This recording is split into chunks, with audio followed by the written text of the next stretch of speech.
interview with the children of Professor Hasan Hussein Güniken, who was unjustly jailed in Turkey, and this really is a case of it's a case of mistaken identity. Let me just give you some background.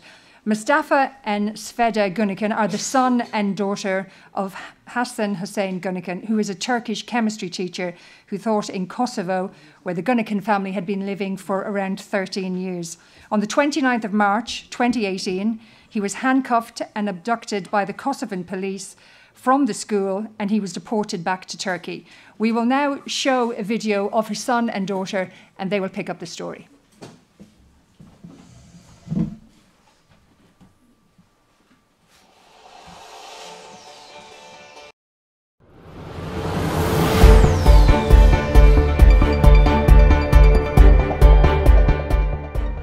According to Kosovo's court and the decision from the court, Mr. Hasan Hussein Güniken, my father, does not have a decision on revoking his residence permit here in Kosovo or about his forced removal from Kosovo, because the documents that were prepared were according to another name. There was a mistaken identity. They mixed the first names of two people. Both of them work at the same school, but they mixed Hasan Hussein Güniken with Hasan Hussein Demir. One is a chemistry teacher, my father. The other is a director at school. When they realized it, first they got my father from school. When they were going to the airport, they realized that the documents and the person in front of them are not the same. And they said, we'll call Turkey and ask about the situation. And they called Turkey. The person on the other side said, there is no problem, even if it's a mistake, just get the guy. The only thing we want is a person from that school. The identity doesn't matter. So they arranged everything according to Hasan Hussein Demir. When they were at the airport, all the documents were according to Hasan Hussein Demir. So my father only signed. I mean, they knew it was a false identity, but they didn't do anything. So when we look at from Kosovo's side, my father is officially here in Kosovo, and his resident permit has no problem. He has 5-year allowance to stay here and work. Also, my mother's and ours, we don't have any problems. Only signed. It's just because they knew it was my father was, but they didn't do anything. So now they cannot cancel. When we look at from Kosovo's side, my father is officially here in Kosovo, and when they resident permit has no problem. They said to my father that when we go to Turkey, we'll just leave you at the airport. Also, my mother when they went to Turkey, they said, don't have any problems. Our mind, only signed. It's just because my father was, but they didn't do anything. So now they cannot cancel. When we look at from Kosovo's side, my father is officially here in Kosovo, and when they were has no problem. They have 5 years problem. When we go to Turkey, we'll just leave you at the airport. Also, when they went to Turkey, they said, don't have any problems. Our mind, only signed. It's just because my father was, they didn't do anything. So now they cannot. When we look at from Kosovo's side, my father is officially here in Kosovo, and when they were has no problem. They have 5 years problem. When we go to Turkey, we'll just leave you at the airport. Also, when they went to Turkey, they said, don't have any problems. Our mind, only signed. It's just because my father was, they didn't do anything. So now they cannot. When we look at from Kosovo's side, my father is officially here in Kosovo, and when they were has no problem. They have 5 years problem. When we go to Turkey, we'll just leave you at the airport. Also, when they went to Turkey, they said, don't have any problems. Our mind, only signed. It's just because my father was, they didn't do anything. So now they cannot. When we look at from Turkey website, he will have another man on the different possible right now. When they when we go to Turkey, we'll just leave it like this.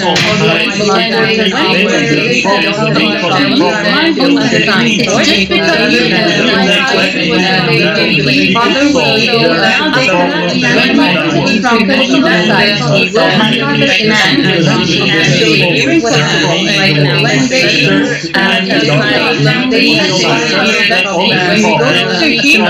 just leave it like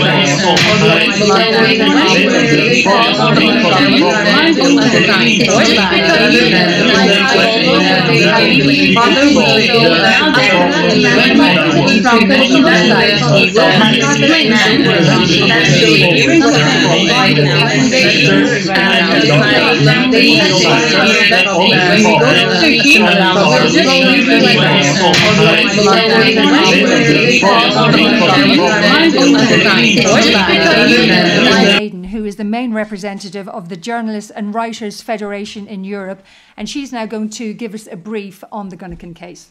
Yasmin.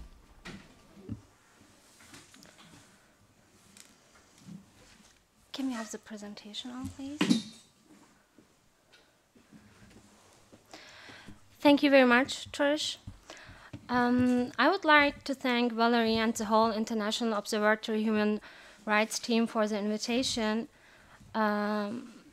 to give floor to so many different stories here. In times like this, such events by independent organizations, institutions are incredibly important. They are giving so much hope, and I would like to use the opportunity to thank you and all the other speakers once again for your effort. Actually, there is, can I, one before? The first one, maybe? No, yeah, at the start, yeah. So, actually, there's not a lot to say after looking closer into the case of Mr. Günakan. Imagine that a state is kidnapping a person on foreign soil by mistake, but since everybody who has somehow a connection to Gülen or Gülen-inspired institutions are so-called terrorists for the Turkish state, it does not matter at all for them. So how can this be possible? Like, how can a state, once giving hope because of its reforms regarding democracy, be so much out of control that they are kidnapping people, having more than 100,000 of prisoners of conscience behind bars? We had the opportunity to hear in panel 1 and panel 2 what's going on in Turkey regarding the media and the judiciary. Let's try to see how the Erdoganization, the Gleichschaltung of the media, the loss of rule of law in Turkey is affecting the civil people.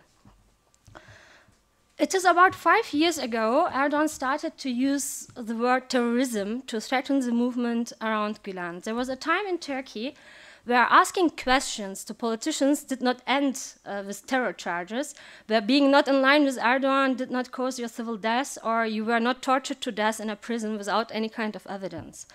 The first people who were hindered in their freedom, in their independency, in their right to have a life in human dignity were the journalists, followed by the members of the judiciary. I'm speaking about civil death because, and with civil death I mean to be an outlaw, to lose all rights, to be without any kind of legal protection against the uncontrolled state power. And that's really what's going on in Turkey. Let me try to explain it by some examples. That's a citation from Nihat Zeybekci. He was back then when the coup attempt happened in July 2016. He was the Minister of Economy, and he did say it in a public speech to thousands of people. He said, "They will die like rats. But even if we execute them all, I would not get enough revenge." He said it publicly. It was not like behind doors. He said it publicly. So it is hard to believe that an official state minister is giving a public speech and he's telling that a whole group will be hunted just because they dared to be not in line with Erdogan, and he's underlining they will never see the sun again. That's actually what happened right after the coup attempt. Next one. Eşref Aktaş, a state prosecutor, there will be no legal administrative, financial, or criminal liabilities for what you are doing to that terrorists. That's what he said. He said it again publicly. So, and police officers, of course, who were then in charge under these circumstances, underlined it that it is true like that by threatening, torturing, raping these prisoners of conscience. Next one. That's a citation from the report of the Human Rights Watch. Police officer said this to a detainee: "Because of the state of emergency, nobody will care if I kill you. I will just say, I shot you while you tried to run away. You won't make it out of here alive. We now have 30 days. So, for what are these more than 1,000 people are facing this kind of behavior? What did they do? What kind of so-called evidence is enough to be called by the most powerful man in Turkey, President Erdogan, vampires, infidels, betrayers, agents of the Western world, sons of Israel, tumors? What is enough to face the whole uncontrolled state apparatus without any kind of protection? So in Erdogan's Turkey, actually, following matters are evidence enough: to send your children to state-approved Gülen schools, to make donations or to volunteer in Gülen-inspired charity organizations, which were both national and international certified, to have friends who have been active in any Gülen institution, to work for a company which had subscribed to a critical newspaper, maybe for Zaman, to meet for a sohbet, and sohbet is a Turkish word, means discussion group with like-minded people once a week, or, we heard it, to have just $1. That was enough, because if you have $1, it happens to have $1. It was a symbol for them that you are Gülen affiliated. So, or to have a bank account on the state-approved Bank Asya, because it was founded by Gülen-inspired people. I think it was Salih Önder who was accused of that and was charged by terror too here. So, but even if you didn't have to do anything with the above-mentioned things, just anonymous accusation that you have done one of these so-called crimes would be enough, and you could end up, or you are ending up, in prison, actually. So that kind of so-called evidence is enough to face torture, to be civil death in Turkey. And it is no wonder that the civil deaths of thousands of people is leading to real deaths too. So only the numbers of suspicious death cases in Turkey, in Turkish prisons, are telling a lot.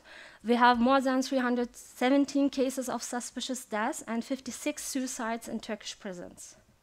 And it is very interesting to see that most of the so-called suicides in Turkish prisons are members neither of the police or of the judiciary most of the time. And again, these are only the cases we were able to document, because as you imagine, as you will know, it's very, very difficult to get to data from Turkey. So here we have an experience of a wife of a man suspected to being part of Gülen-inspired movement, and she was interviewed by the Office of the Human Rights Commissioner. It was published, the report was published in March this year. Citation: "They took me to the police station, terrorism unit. They called the prosecutor and told him on the phone, we have got a wife of a terrorist. Then the police officer started threatening to take off my clothes and that they would show me to the detained men soldiers. He put his hands under my t-shirt and started to take it off. I was numb, I was silent." So here we have the numbers of deported people. We had the opportunity to listen to the children of Mr. Günakan, and Mr. Günakan's case, being kidnapped by mistake, is not the only case of unlawful deportations. Erdogan is not only reaching out to people who are in Turkey, his long arm is everywhere. And the Turkish intelligence service, the MIT, established a special task force, actually, for deporting, kidnapping people from abroad to Turkey. And as we saw it, they have done it even on European soil. We have 127 cases of deportations, partly kidnappings in total. And yes, people are under risk everywhere, all around the world. They are applying for asylum, but this is not enough to keep themselves safe. They are trying to flee to safe countries where I don't just not get them through like giving money to the government there. The UNHCR is trying its best, but the resettlement program is really very slow, as everywhere we are experiencing it, and it's not really flexible. So people all around the world are victims of repression and arbitrariness. It's not only about the people who are actually in Turkey. This is another example of innocent victims who have to face arbitrary punishment just because they are who they are. We have 113 cases of newborns outside of Turkey, babies, where the Turkish consulate denied the issue of national IDs or birth certificates. Again, this is only the number we were able to find out, we were able to document. So imagine these newborns are just de facto stateless. And they are starting their life, their whole life, because their parents dared to be teachers in Africa or somewhere else. They are starting their life with this punishment. Yeah, to sum it up, I think we can speak about civil death in Turkey. It started with the Erdoganization of the media, with totally undermining the rule of law, as we heard in panel 1 and 2, with establishing a very strong witch hunt narrative, and ended up with no respect for human dignity, no freedom, and loss of all rights. I hope that the presentation was helpful to give a superficial idea about the not-ending culture of arbitrary punishment, ill-treatment, and torture. And once again, I would like to thank you all for giving me the floor.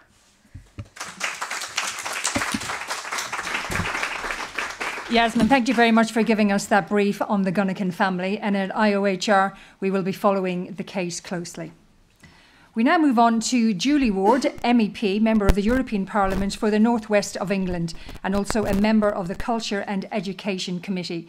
Julie will now give us a brief on the case of the jailed Turkish painter Zahra Dugan, and then she will come and join us for the panel afterwards. Ladies and gentlemen, Julie Ward.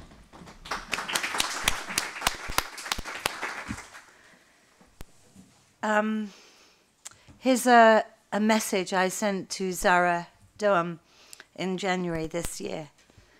Dear Zahra, I've been thinking about you over the festive season. I truly admire your creative spirit of resistance, especially during such difficult times. You and your sisters are my sisters. You shine a light in the darkest corner. I'm lighting candles of hope for you. Love and solidarity, Julie Ward. And it was a card with a picture of lots of lit candles on it. Now, I didn't know whether or not Zahra would receive that message, but at the end of January, an email came, and it was from her lawyer, who, in fact, no, I hadn't met him. It was from her lawyer, and it says, Dear Julie Ward, my client Zahra Dugan, who is a journalist and artist in Diyarbakir prison. The letter below was penned by Zahra Dugan and delivered to me, her lawyer.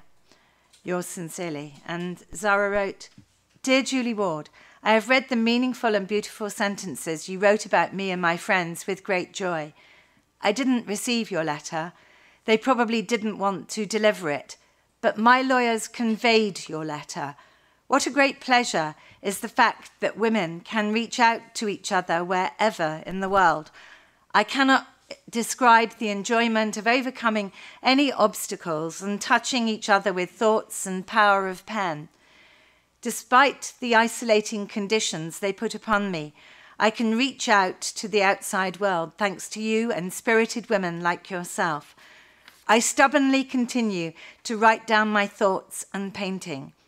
They confiscated my paintings many times and destroyed them as they consider them dangerous.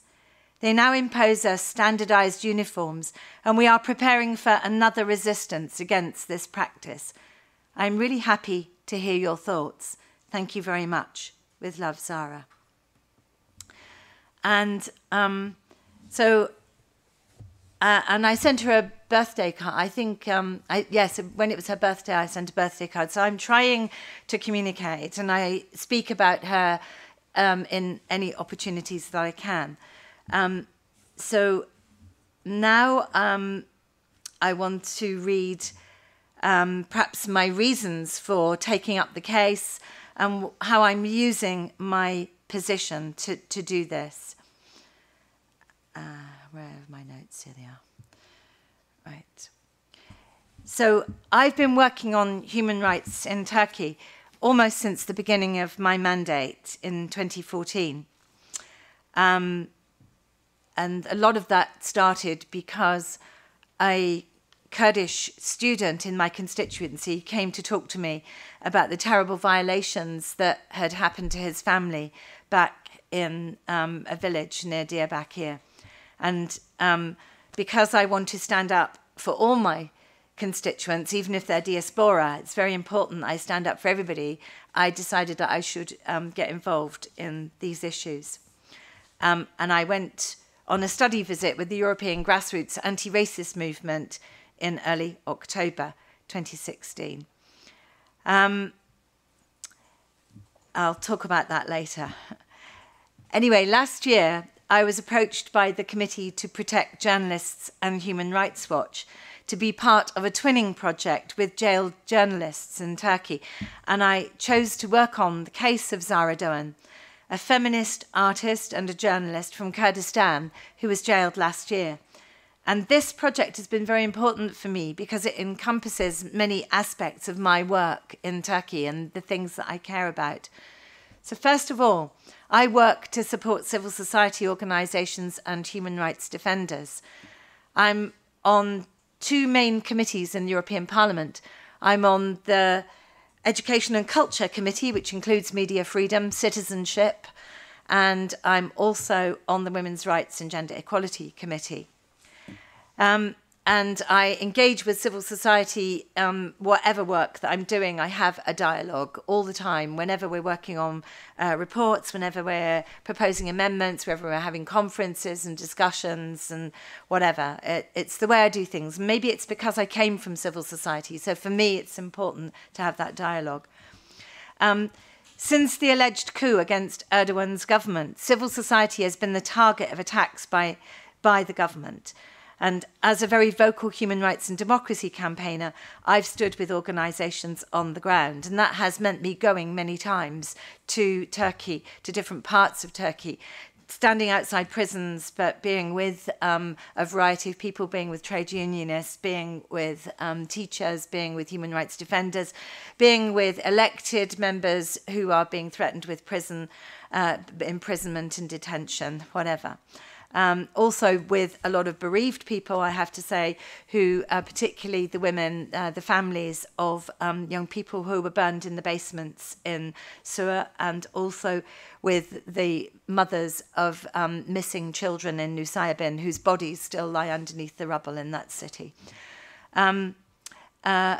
So last year, for instance, there was a huge mobilisation against the arrest and detention of the Istanbul 10, a group of human rights defenders who were persecuted because of their peaceful human rights activity. So that was an issue that we took on board in the Parliament collectively, and we could push that.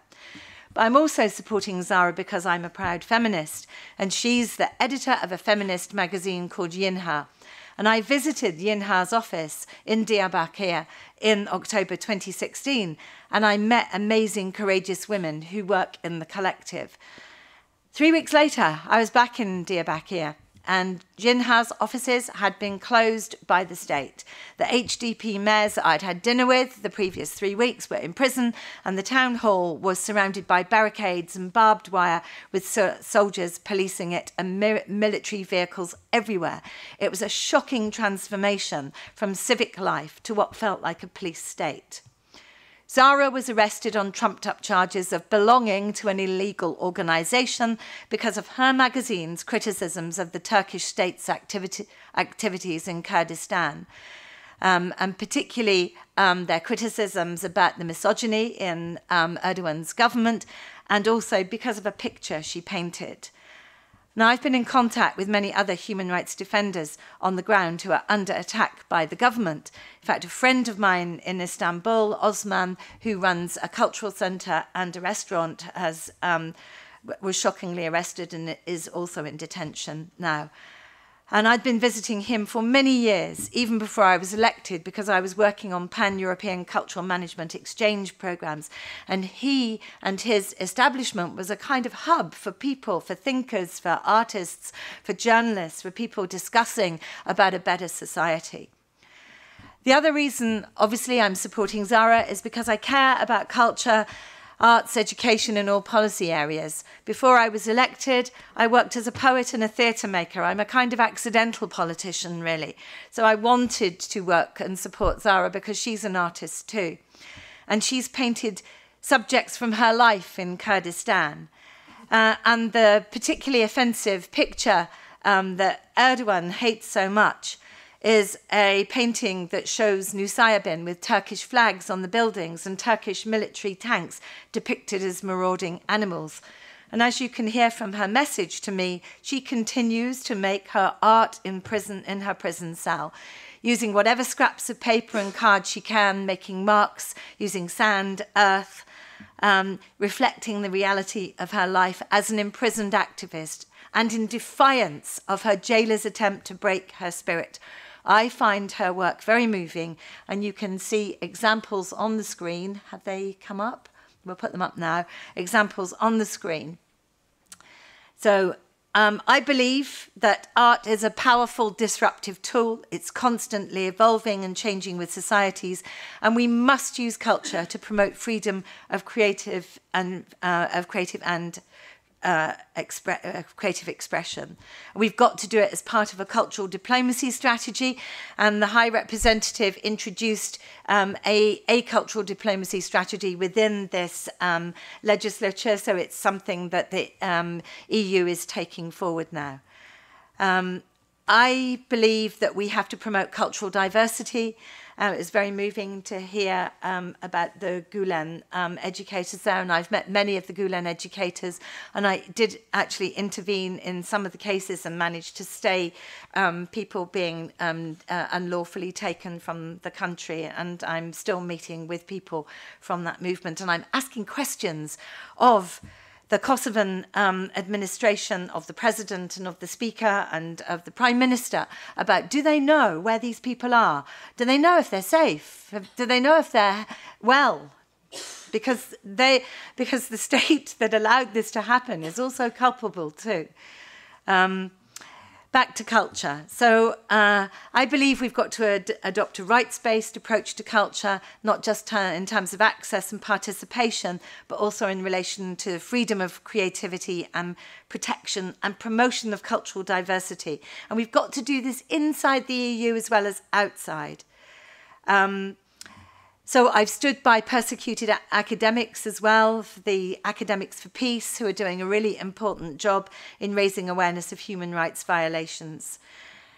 Finally, I should just say that I support Zara because she is a Kurdish woman, and she's part of a growing movement of young Kurdish women who are inspired by Abdullah Öcalan, who's been imprisoned on Imrali Island for nearly 20 years. And I led the Imrali delegation in February 2017, and I frequently go to plead his case at the European, with the CPT, the Committee for the Prevention of Torture. And I've been even more vehemently making this case because I went to Rojava in northern Syria in May on a women's peace delegation, and I saw for myself there how women are rebuilding society, having fought and won against ISIS in Kobane, where they turned the course of the war. But they're still, to this day, suffering attacks such as those on Afrin. And actually, if you can just briefly mention Anna Campbell. Anna Campbell is a British woman who went to fight alongside the women in northern Syria and in southern Kurdistan. And Anna's body also lies under the rubble, like the bodies of the children in Nusaybin, still not collected, still not being able to be given a burial. A few more things, sorry, she's looking at me. This year, I was an international observer for the Permanent People's Tribunal for Turkey and the Kurds. It was a very important process where international legal experts looked at the actions of the Turkish state in Kurdistan and even outside their territory. For example, some of the explosive detonations in Paris that killed Kurdish women. Trying to determine whether or not the Turkish state was guilty of violations of international law.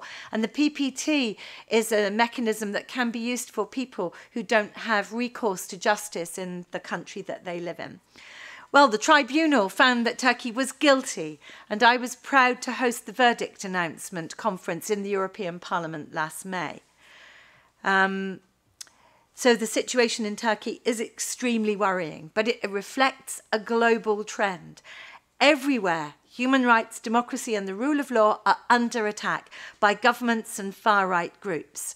Having worked extensively in Brazil, for instance, with indigenous and landless people, this makes the recent election of Jair Bolsonaro all the more worrying.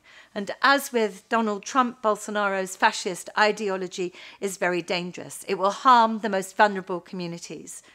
In my own country, Brexit shows how strong anti-democratic and anti-rights movements have become. Racist groups play a crucial part in the referendum, with the murder of pro-European Labour MP Joe Cox by a right-wing nationalist extremist. So we have to organise, we have to fight back, we have to stand by human rights now. I'll finish there. Thank you. Julie Ward. Julie, if you'd just like to come and join our panel, please. We're now moving on to the third panel of today, which is eradicating civil society. Over 150,000 members of civil society have been accused of terrorism. Today, our panel will discuss the cases of detention of academics, NGOs and other public sector workers.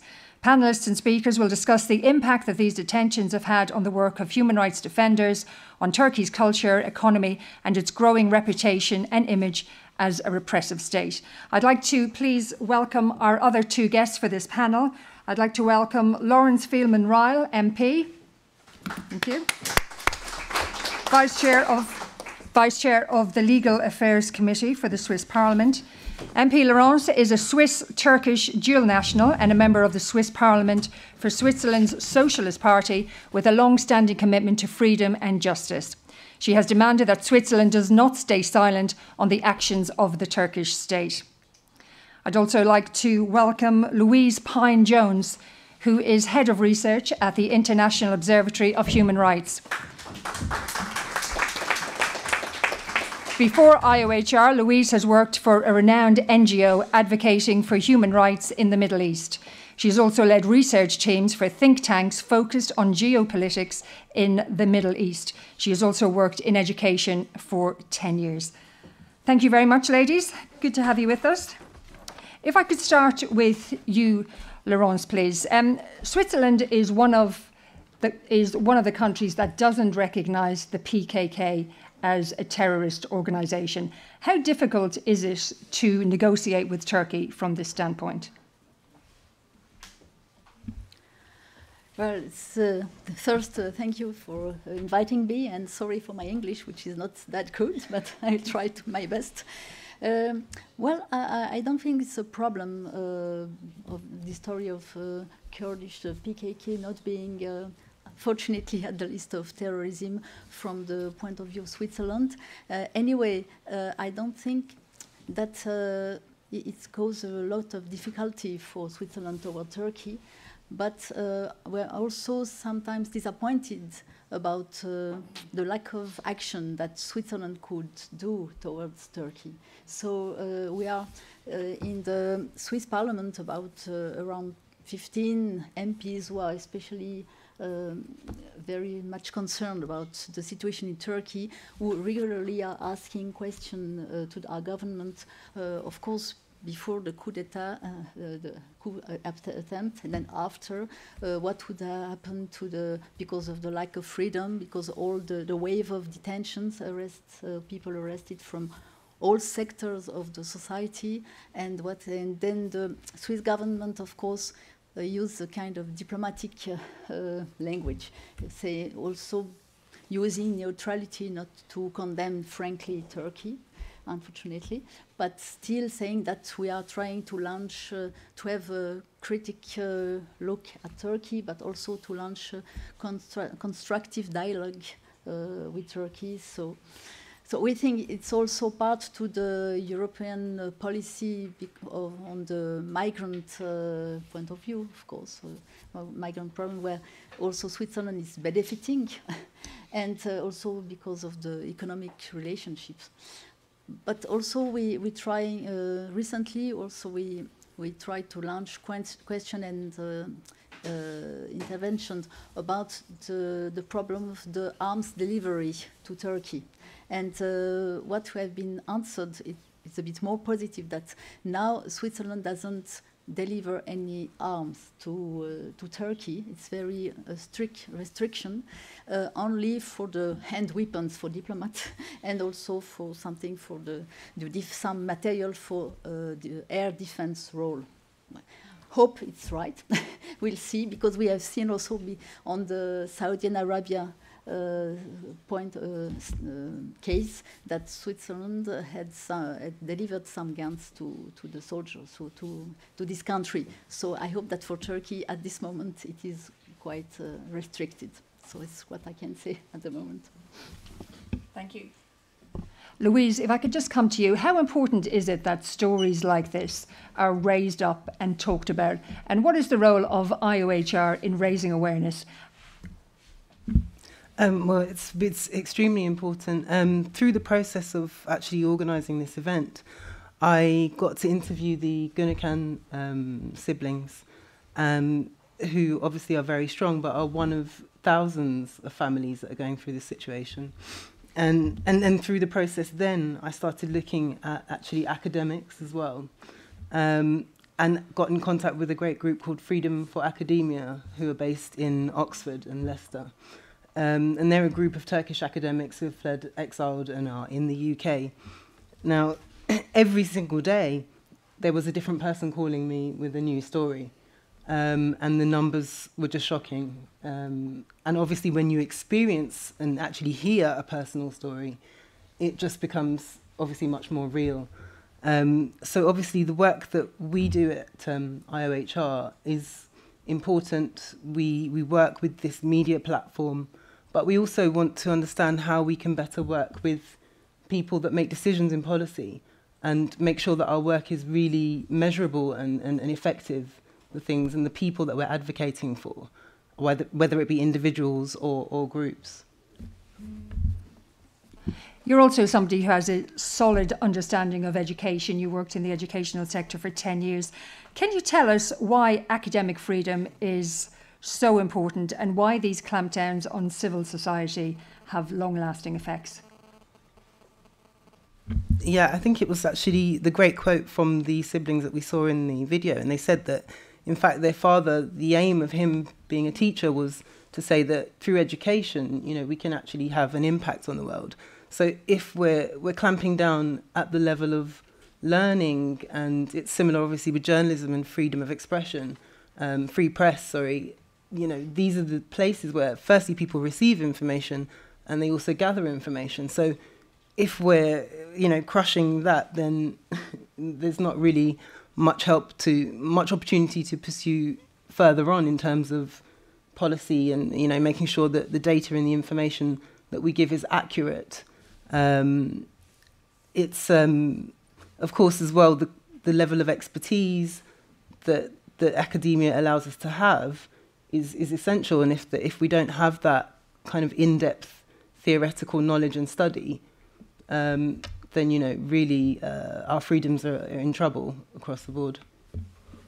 Thank you. Julie, if I can just come back to you. You have first-hand experience of what it's like to be detained. In 2016, you came to a conference in Turkey and you were detained. Tell us what happened and what that experience was like.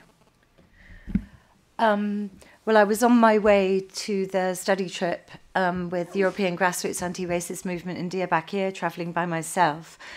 And when I landed at Ataturk Airport, I needed to make an overnight stop in an airport hotel, and I simply went to the Turkish Airlines help desk to ask for help. And when they asked me my destination and I told them I was going to Diyarbakir, the clerk at the help desk became completely agitated, and he was saying, "You're not a journalist, are you? You're not a human rights campaigner, are you? You're not going to cause trouble, are you? Why do you want to go there? Why do you want to go there? It's a really dangerous place." Anyway, I went to my hotel, and the secret police were waiting for me, and he had phoned them up and told them who I was and where I was going. So they basically arrested me. They took me back in a vehicle back to the airport. They took me into a private room and interrogated me. They took my gadgets away from me. They wouldn't let me. I was asking questions, you know. I was like, I was very frightened. It was like about half a dozen really big macho guys, you know, really kind of playing the sort of macho thing. There was a real malevolent air about the way they were treating me. I was taken out of the room. I was just left outside of the room while they had my phones. I had 2 phones at the time, 2 phones and my iPad. And what I was most worried about was that they would find out who I was going to meet. Because I think at the end of the day, they couldn't really hurt me that much. They maybe put me on a plane back to the UK. But I was very, very frightened that they would attack, they would target the people who I was going to meet. That was my biggest worry.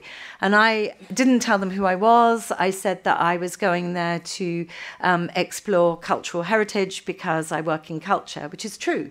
And in the end, I was let go, but I was very, very scared. I mean, I've been able to travel through Ataturk then, but I'm always, I'm always looking behind my shoulder, and I know where that room is. That's frightening for me. I know where that little room is, where they do this to people now, because I've been in it. Thank you.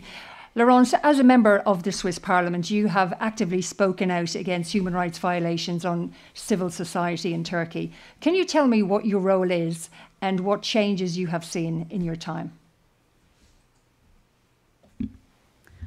Well, we have regularly relations with different groups who are coming to the Parliament, either human rights organization, and also we had the opportunity to meet Mr. Selahattin Demirtas before he was arrested. It was quite maybe 1 year before, and so we're trying to. There is an intergroup for relation between Kurdistan, but also includes the Turkish policy.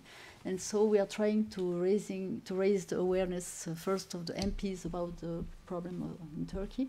And also, of course, on the civil society level, then we are also getting a lot of contacts here in Geneva or in Switzerland. And there are regularly some demonstration organized. Especially there was one in Bern, I think in March 2 years ago, where there was really very crowded. And you know that in Switzerland it's a bit different because there are a lot of Turkish people, but mostly the big Kurdish diaspora. So we're also very informed about what is happening. Also for me, it's a long time ago that I am also interested and concerned with the Kurdish issue. And at that time, at this demonstration, it was very a bit funny because there was a group of young activists who came with a big billboard, and there was the picture of Erdogan with a gun in front of his head. And so it was a very a bit of diplomatic problem, because Erdogan said that we were fascist and we were treating him and so on, and he tried to intimidate he said something to the Swiss government, and so it made so. But anyway, nothing happened afterward. That means they are really watching everything what is happening. And also after Afrin assault, it was also quite big. big to the level of Switzerland, some demonstration, also a march through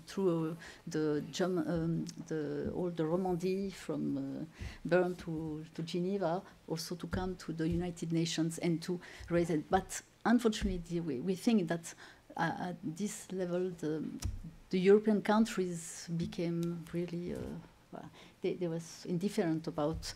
They didn't want to make Turkey angry about this, and so at the moment they can do about whatever they want. So still I can have some hope that for the next election, the local election which will take place in March 2019, we can maybe be a bit more optimistic that the people will vote for people at the local level. And if Istanbul could be taken by a candidate who is opposed to the AKP, that would be a wonderful victory. But this may be a bit...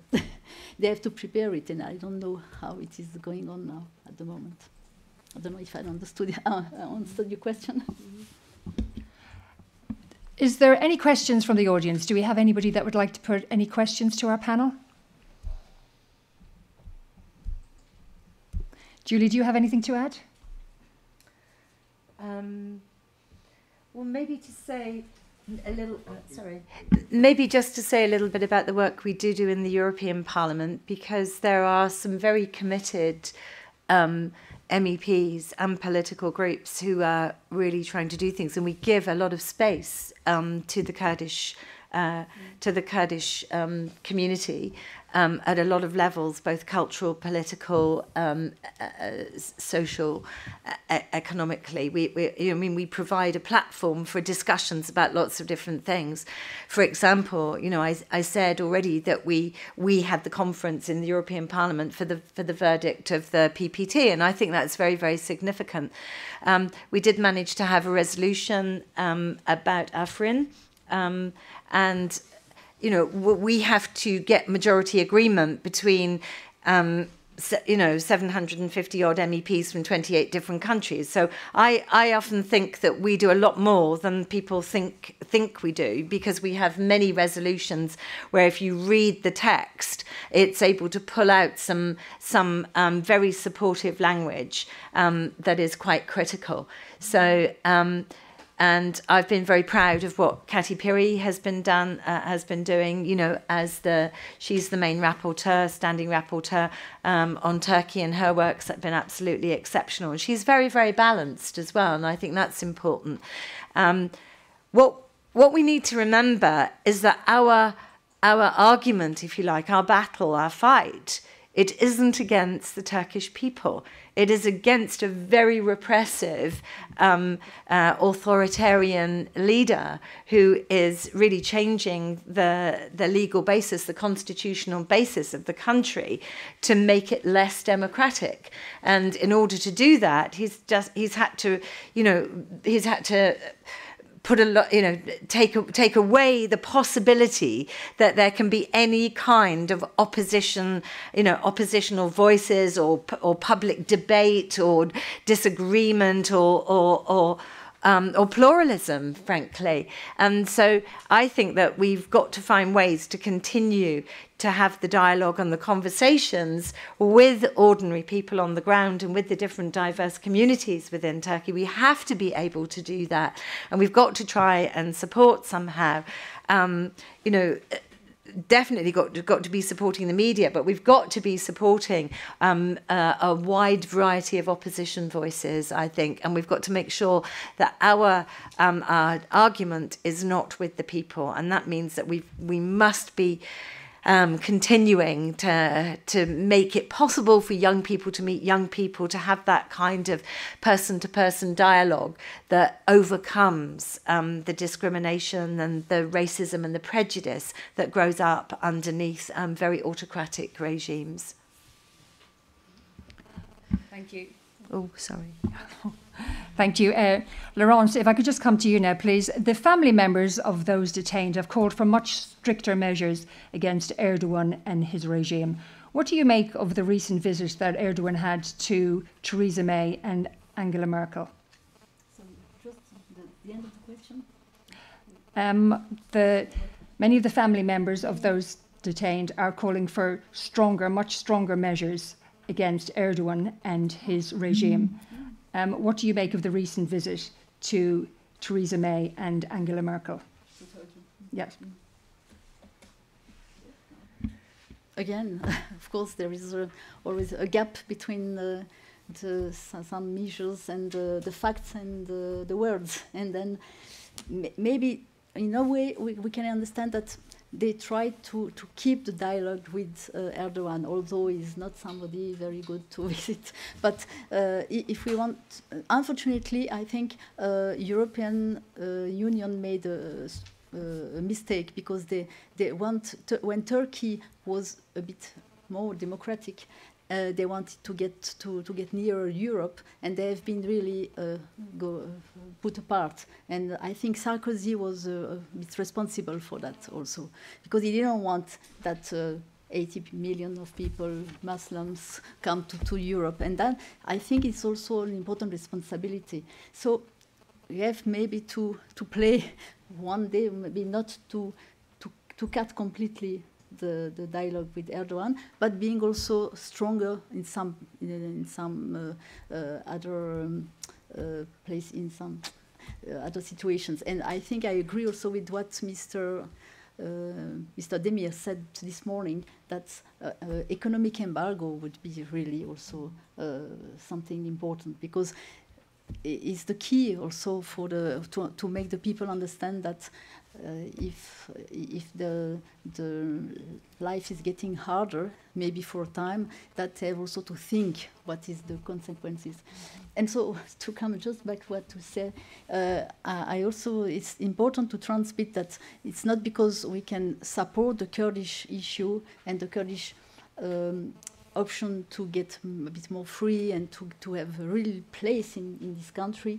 It's not against the Turkish people, and I think there will be never a real democracy in Turkey without solving the Kurdish issue, but in a good way, of course, in a place that they give their place, and they shouldn't be a threatening to the Turkish society. But this is something sometimes difficult to make understand to the people who are so much thinking that they are terrorists, and the Kurdish people is not just united just behind the PKK. They are also different, and they are different inspiration, and this is maybe something that maybe it's not our play also, but also from the democratic parties and also the human rights organization to try to transmit this message, and maybe the medias too.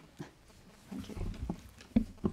Louise, from an NGO point of view, how important is social media in keeping all the stories that we've heard here today, the individual stories, how important a tool is that? Yeah, I mean, social media is very important, even for conducting research and, finding people and finding their stories. It's an immediate kind of platform on which people can share their stories and which we can find them as well. But I think as well as an NGO, we've got to find the balance between that aspect of things and also connecting with other civil society organisations, other NGOs, whether they be on the ground in Turkey or, otherwise in Europe, and also connecting with, the members of Parliament, the members of European Parliament, and the people that make decisions within policy. So, again, we need to measure the impact of both of those things, and make sure that what we are doing is effective on both levels, whether it be policy and social media. So there needs to sort of be a balance, but social media is extremely important. I'll just ask one more time if we have any questions from the audience. Yes, please.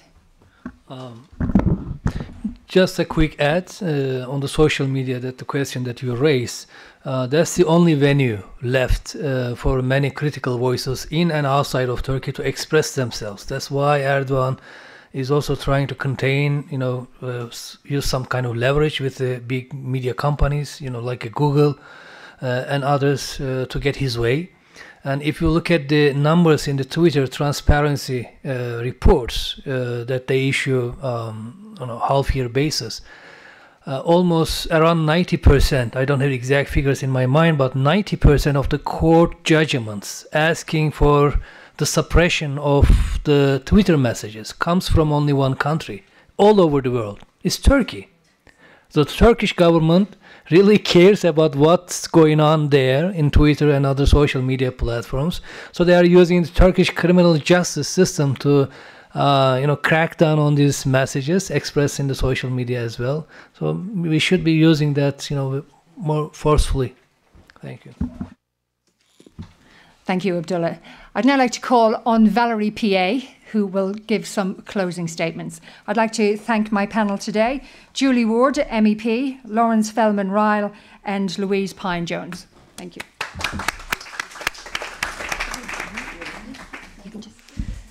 Ladies and gentlemen, we have had an amazing day today with some incredible speakers. We called this session the unprecedented threat to human rights in Turkey. And I think what you've heard today is true cases, real cases of real people who have been locked up, who've been taken away from their country, who've suffered injustices beyond measure. And I think what the ladies on the panel have just been talking about is redressing that balance. What do we need to do next to redress that balance? I'm a UK citizen. My own government welcomes Turkey, sells Turkey weapons and wants to do trade. The UK government wants to make sure that Turkey looks after the refugees, we don't want 3 million refugees coming to the UK. And this is the problem. It's where that balance lies. At what point do we put human rights above trade? And at what point do we put human rights as the pivot point for that balance in our society? Now, I'm very conscious that there are lots of people doing some amazing stuff at the moment. There has been lots of delegations that have gone through Parliament. There's been some amazing people on the ground really working through from a legal perspective. We heard in the legal group, and it's fantastic ideas that Natasha was bringing forwards, bringing cases that can actually become the single case that breaks this remedy, this local remedy. But what I want to do now is to reach out to all of the speakers that we've had, and I'm going to do this after the conference, to really start to get some serious outcomes. What can we do next? So whether that's to keep the pressure on, which is part of what today has been, but also is it to raise new delegations? Is it to call for a new rapporteur to help us to investigate this? Things are not changing. And I think, Abdullah, as you said, it's getting worse. And frankly, we live in a society where it's not acceptable for a country such as Turkey to be allowed to have this imbalance. And it's about time that all of us who still have a voice, who can still stand on a platform and actually show real cases of real people, make a difference. So I would ask you all, please follow us, come to our website, there's various hashtag. We've got Free Turkey Media, you've got hashtag Turkey Human Rights, and there are various groups today who are on Twitter, who have various social media. Keep the conversation going, keep the voice going, but most importantly, don't keep quiet. Because the only way that we make change and the only way that we address this balance is by speaking out and using the platforms that we have. So I would like to thank all my speakers today who have been absolutely incredible. I'd like to thank all of you and all of the people watching us for joining us for the entire day, and I really appreciate your time. And I just ask you to open your eyes, help me and IOHR to keep the conversation going and help us to redress this balance in Turkey. Thank you so much.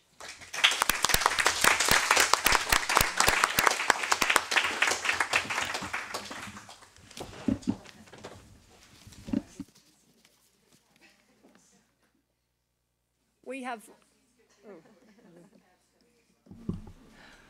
have one question. Yes. It's like a concluding remark.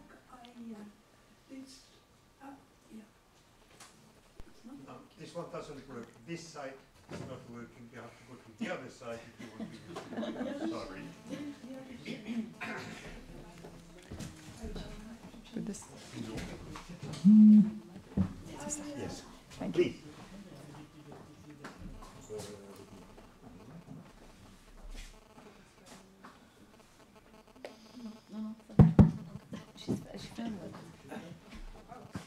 Okay, I'm sorry I'm speaking so lately, but there's so many things I could tell about Turkish strategies, politics, mindsets right now, including the past, but I don't think this is the right place.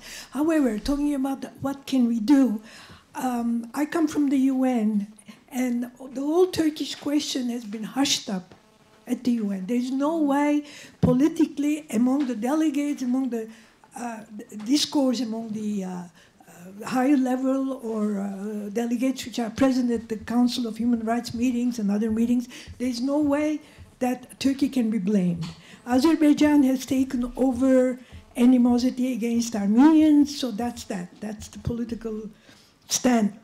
However, the only thing that can be done is to have a coalition of NGOs, civil society, organizations like yours, and I really congratulate you to come up with this fact, because public opinion has gone down, has been bought, has been smashed by Turkish elegant speeches and strategies and, this glow that Mr. Erdogan is able to show to everybody, even maybe the only person who's against him is the Pope. But anyway, I won't go any further. What I want is that there must be consciousness, public, civil society consciousness, which must be raised, which must be rendered aware of what's happening in Turkey, which is dramatic not only for Turkish people right now and minorities before the genocide cases and all that, but for human rights the instruments. I mean, the whole UN is demolished by Erdogan strategies. I mean, breaking the rules or not respecting human rights. I mean, there's no other, how shall I say, a country that reveals itself as a developed country where the education, high-level education, cannot afford to continue using this kind of political strategies and domination and autocracy. And I think something must be done on the public, civil society coalition, work together and denouncing. Thank you. Thank you very much for your comments. Ladies and gentlemen, that brings us to the end of the conference. Thank you for joining us today. Have a safe trip home. Thank you.